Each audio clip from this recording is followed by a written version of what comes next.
Well, hello everybody. I'm back again. I've been going around fences and checking electric fence boxes and checking on cattle after lighting a storm last night. We we finally got our power back a few minutes ago. And thank goodness I won one of those little Opus generators off a pinball preparedness channel a couple of years ago, and I've been meaning to upgrade and get me a bigger one, but seems like every time I put money back to get that darn thing, something comes up. Something happens, a tractor tire or something tore up and got to be fixed. Take some money for it, but that little jewel is it's just the 1200 watt one. But my goodness gracious, I watched some TV last night and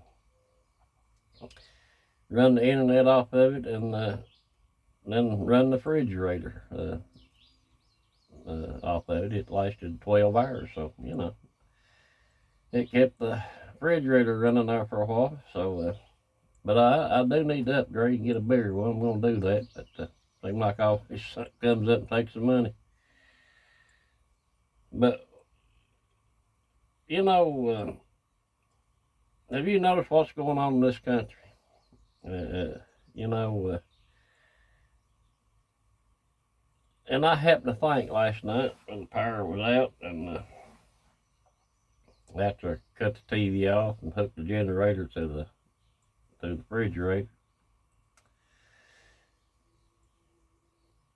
what's happening in this country? You got these college students protesting, hollering death to Israel and death to Jews, death to America.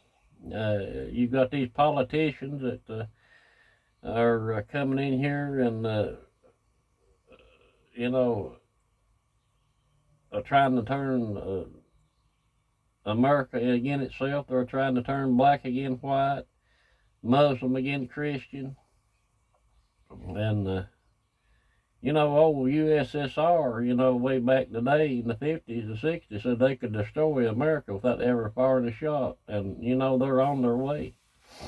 With all these Muslim people that are coming in this country. They want Sharia law, and it's amazing to me, But what I thought about last night was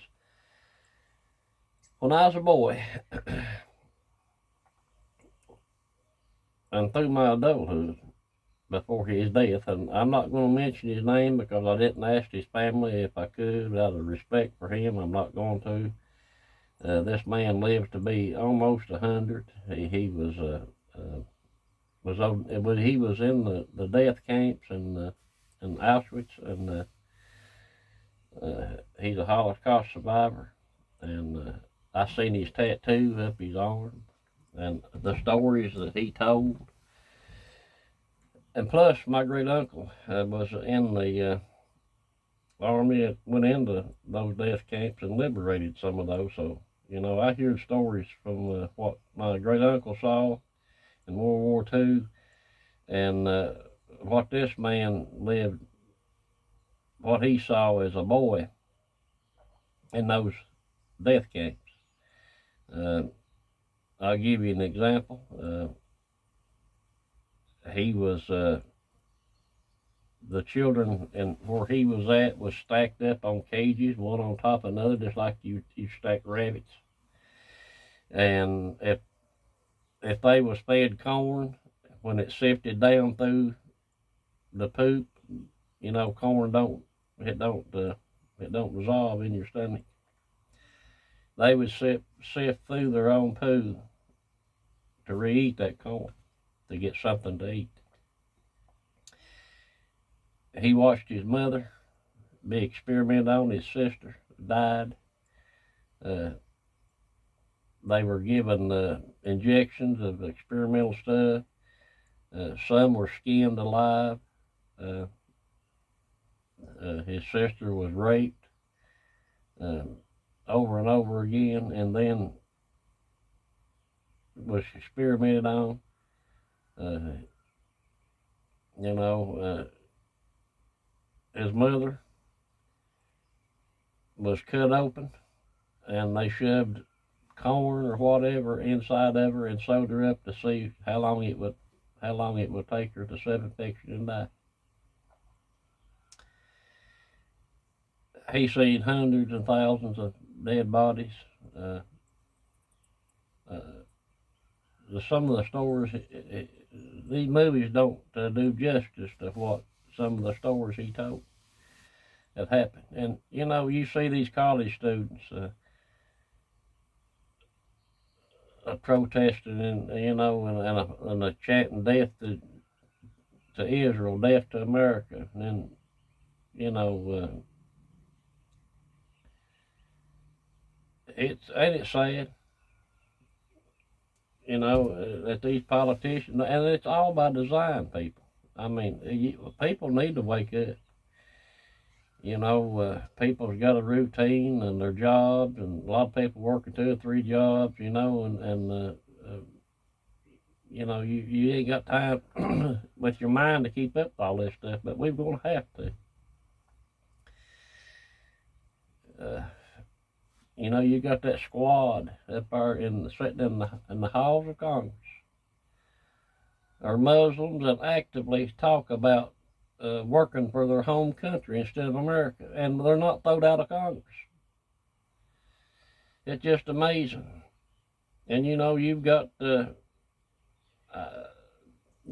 you probably know who I'm talking about. He was a Nazi collaborator, and he's got millions and millions of dollars. He's got his nose stuck in everything in America and around the world. It's come out that he's backing a lot of these protests and throwing money behind it. And there's one guy's got a lot of dark money. He's not from this country. You've even got the Rockefeller clan in this money to support these protesters. If we don't wake up, people, and put a stop to this,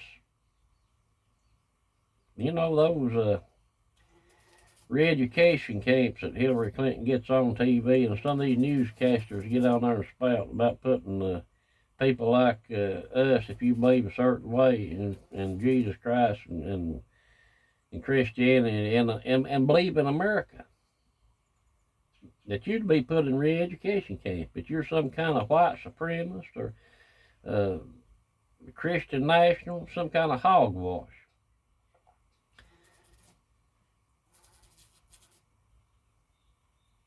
Not only are they going to be Jews in that re-education camp, you're going to be standing there with them. And the technology they got today will be twice as worse as what they do to you. It's what they did back then. It's going to be most important that we come out in massive numbers and put a stop to this. I don't know if we can vote our way out or not. I hear a lot of people say, it's too late. We can't vote our way out. They're dug in too deep. Well, we've got to try before you do anything else. We've got to try to vote these people out of office.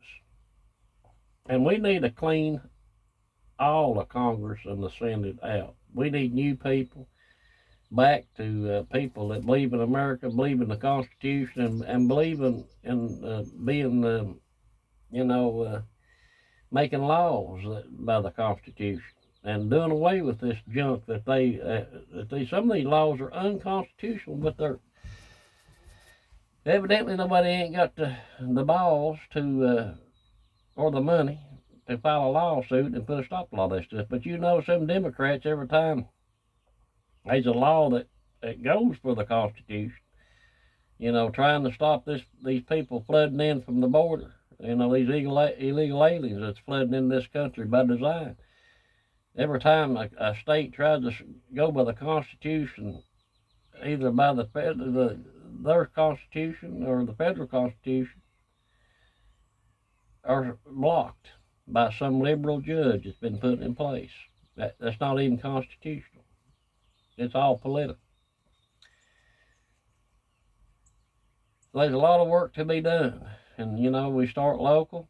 We weed these people out of our local offices and get rid of them and go right up to your legislature and then right on up to the halls of Congress and Senate and the president and get rid of these people. And the people that's hard in the government that's been placed in there from the Obama administration,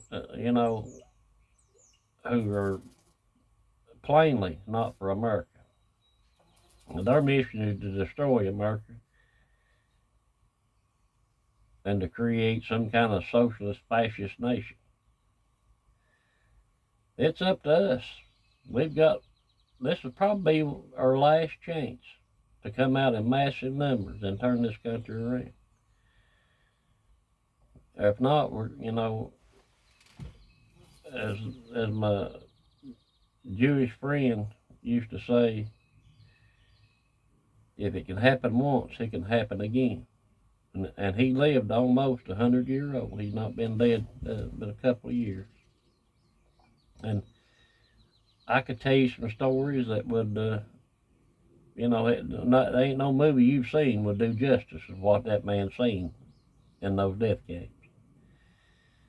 There's no movie that would do it justice that showed what, my great uncle when he walked into those death camps to liberate them, that what he saw. No movie could justify it. What I was told as a young boy and a young man. So we've got an opportunity. A lot of people talk against President Trump. He's a man. We're not voting for the man, we're voting for his policies. America first. Our people first. Bringing our people back together. Stop the division between black and white. People, we're in real trouble in this country. And we're going to have to stand up together. If we don't, we're going to lose this country. I've rambled on. People probably won't watch the whole thing. But I appreciate all you guys and all you new subscribers.